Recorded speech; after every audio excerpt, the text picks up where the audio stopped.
Huath, hawthorn, is the sacred hedge, the thorned boundary between the profane and the sacred, the rightful and the false.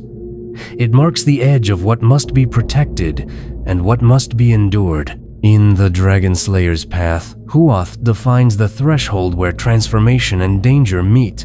It is the liminal gate that the Slayer must pass through to face the dragon, but not all who cross return unchanged. Some who enter the dragon's domain emerge triumphant, others fall, and worse still, some surrender their will and become the dragon's tools.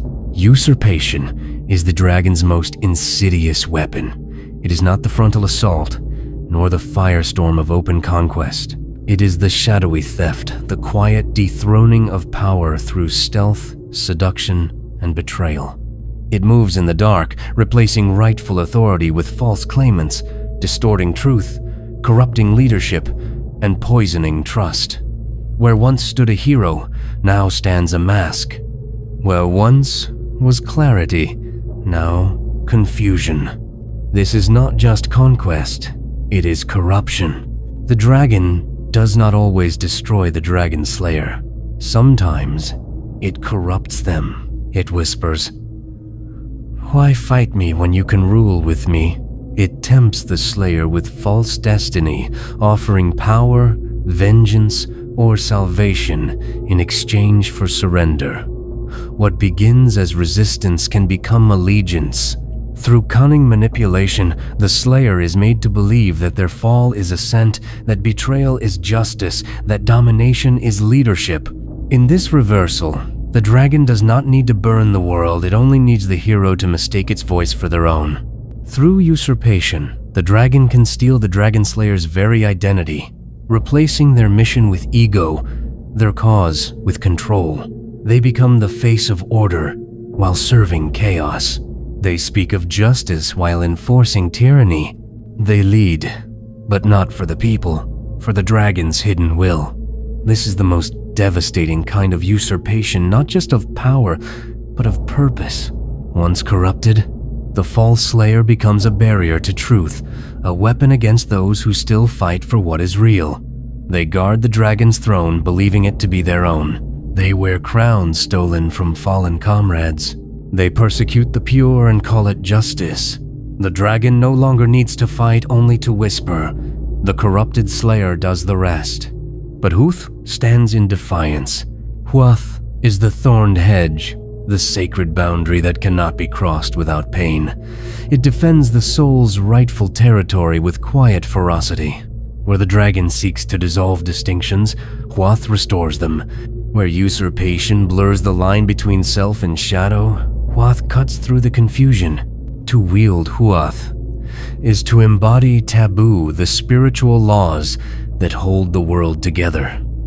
These are not written codes, but deep ancestral truths that the dragon cannot mimic or fake. They burn falsehoods like flame on rot. They sting the hand that reaches where it should not. They protect what is sacred not by locking it away, but by making the cost of desecration unbearable. Huath reminds the Slayer of what must never be betrayed. The oaths sworn in silence. The trust of those who still believe. The boundaries between truth and illusion. It is the trial that tests allegiance. The gate that asks, "Do you belong here? Have you earned your place beyond the thorns?" Huath is not a passive defense, it is an initiation. It does not merely block, it transforms. The Slayer who passes through Huath's trial reclaims what was lost, not just in power, but in integrity. They emerge, sharpened, purified, their will no longer vulnerable to the dragon's lies. For those who have been corrupted, Huath is agony. Its presence exposes the impostor, burns the mask, and draws out the rot.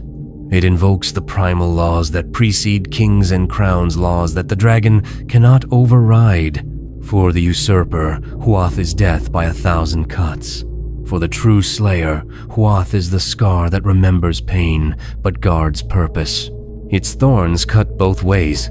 Those who wield Huath must be careful not to weaponize boundaries as domination. Sacred law can become dogma. Protection can become isolation. The thorn can guard, but it can also wound the innocent if wielded without compassion. The same strength that wards off the dragon must not become the dragon's own tactic. Exclusion, rigidity, cruelty. Some slayers, afraid of further loss, wall themselves in behind Huoth's thorns, trusting no one. They guard their boundaries so fiercely that they sever all connection, becoming cold, bitter parodies of what they once protected. In this way, the dragon finds yet another form of usurpation, turning defense into imprisonment. The lesson of Huoth is this: sacred boundaries must be held, but also understood. The slayer must know when to draw the line and when to cross it with courage, to protect without becoming cruel, to guard without becoming closed. Huoth is not the end, it is the passage.